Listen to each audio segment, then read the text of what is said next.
Saudaraku sekalian yang kekasih, kita percaya bahwa tidak ada sesuatu yang terjadi tanpa menguntungkan kita. Karena Allah yang baik tidak akan pernah mengizinkan sesuatu terjadi berlangsung dalam hidup kita tanpa ada faidah, tanpa ada kegunaan bagi kita.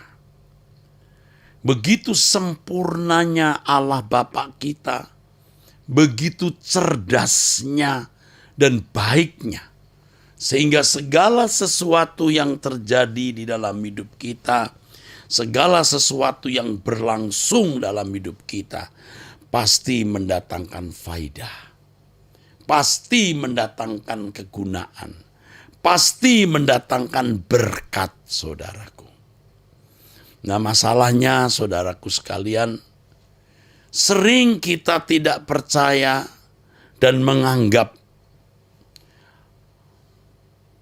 bahwa keadaan-keadaan yang terjadi atau berlangsung dalam hidup kita itu, jika kita pandang tidak menyenangkan, jika kita hitung tidak menguntungkan, kita anggap sebagai kecelakaan, saudara. Dan inilah kesalahan yang terjadi dalam kehidupan banyak orang, saudaraku. Dalam kehidupan saudara, dalam kehidupan saya, selama bertahun-tahun, bahkan selama puluhan tahun, bagi yang sudah punya usia banyak. Tetapi kita sekarang mengerti hal ini. Sekarang kita memahami hal ini. Dan sekarang kita harus betul-betul menangkap faidah, kegunaan atau berkat yang Tuhan berikan kepada kita melalui setiap kejadian, setiap perkara yang terjadi dalam hidup kita.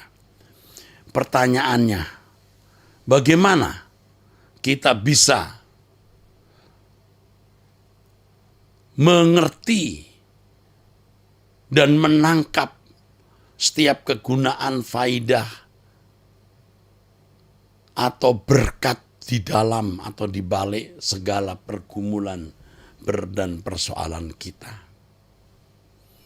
Saudaraku sekalian, satu hal yang Tuhan berikan kepada kita pada kesempatan pagi ini, supaya kita bisa mengerti, menangkap setiap berkat yang Tuhan berikan kepada kita melalui atau di dalam setiap masalah dan pergumulan hidup. Kita harus memandang segala sesuatu dengan kacamata kekekalan. Ini bukan satu hal yang mudah, saudaraku. Tetapi bisa kita lakukan dengan baik. Bisa kita lakukan dengan sungguh-sungguh. Kita bisa melakukannya. Asal kita mau mengubah cara berpikir kita. Kita yang harus mengubah cara berpikir kita. Bukan Tuhan. Karena mengubah cara berpikir kita itu kita sendiri, bukan Tuhan. Kalaupun kita berdoa, ubahkan aku Tuhan. Artinya aku bersedia untuk diubah. Sama seperti ketika kita berkata, datanglah kerajaanmu, jadilah kehendakmu di bumi seperti di surga. Artinya aku menghadirkan kerajaan Allah dalam hidupku. Aku tundukkan diriku pada kekuasaan kerajaan Allah. Sama seperti ketika kita berkata, dipermuliakan namamu. Artinya aku mau mempermuliakan Tuhan di dalam seluruh kehidupanku.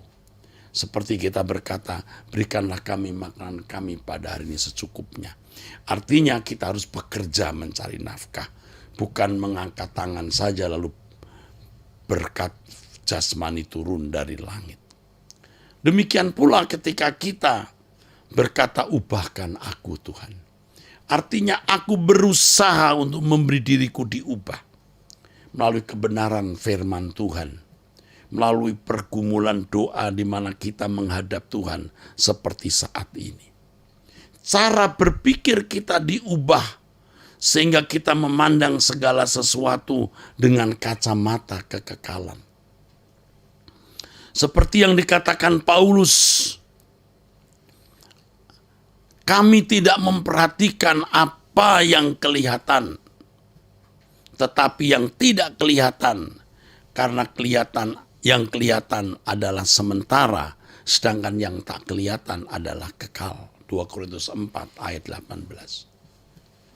Kalau kita memiliki cara pandang kekekalan, memperhatikan apa yang tidak kelihatan, yaitu perkara-perkara kekekalan, maka kita baru bisa melihat faidah, kegunaan, berkat yang Allah berikan kepada kita melalui setiap peristiwa, setiap kejadian yang kita alami di dalam hidup.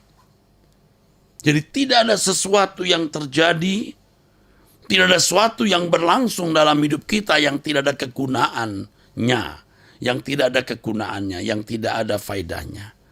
Tidak ada sesuatu yang terjadi dalam hidup kita yang tidak ada berkatnya. Pasti ada berkatnya. Tetapi faedahnya, kegunaannya, berkatnya, itu pasti menuju kepada kekekalan. Bukan sesuatu yang hanya bisa kita nikmati di bumi. Pasti juga ada yang bisa kita nikmati. Tidak ada berkat yang tidak bisa kita nikmati. Tetapi fokusnya, proyeksinya pasti kekekalan. Jadi bagaimana kita bisa melihat faedah, kegunaan dari setiap kejadian peristiwa yang kita alami atau yang berlangsung dalam hidup kita. Bagaimana kita bisa tahu berkat apa yang Tuhan berikan kepada kita di dalam dan melalui setiap persoalan dan kejadian yang kita alami, kalau kita memiliki cara pandang kekekalan. Karena Tuhan pasti memproyeksikan semua persoalan, masalah yang kita hadapi demi kehidupan kekal kita, saudara. Ya, jadi kalau dikatakan di dalam Roma pasal 8 ayat 28 dan 29, ya, Allah bekerja dalam segala hal mendatangkan kebaikan. Itu pasti bukan kebaikan yang bersifat sementara. Itu pasti kebaikan yang memiliki nilai kekal. Dan memang dikatakan dalam Roma pasal 8 itu, kebaikan tersebut adalah serupa dengan Yesus. Dan dikatakan kemudian di ayat-ayat berikutnya, dan mereka yang ditentukannya dari semula, ditentukan standarnya untuk serupa dengan Yesus. Mereka juga dipanggilnya, dan mereka yang dipanggilnya, mereka juga dibenarkannya. Dan mereka yang dibenarkannya, mereka juga dimuliakannya. Dimuliakan. Ini pasti berkat kekal, saudara. Ini berkat abadi, saudara. Jadi bagaimana kita bisa menangkap apa maksud Tuhan di balik masalah, di balik persoalan ini. Apa faedahnya, apa kegunaannya, apa berkatnya. Untuk mengerti itu kita harus memiliki cara pandang kekekalan. Karena Allah proyeksinya adalah kekekalan. Tuhan sangat peduli dengan persoalan-persoalan hidup kita, saudara. Apapun, tetapi Tuhan lebih peduli dengan kekekalan kita. Persoalan-persoalan kita itu dipedulikan Tuhan, tetapi Tuhan lebih peduli kekekalan kita.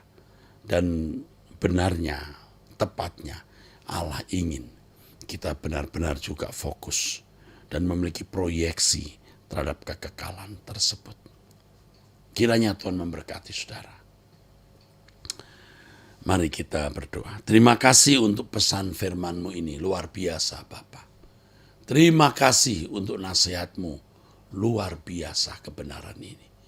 Terima kasih Bapa. Pertemukan kami di pertemuan doa di waktu mendatang. Yang mulia Elohim Yahweh, dalam nama Tuhan Yesus Kristus kami bersyukur, kami berdoa kepadamu ya Allah, ya Bapa kami.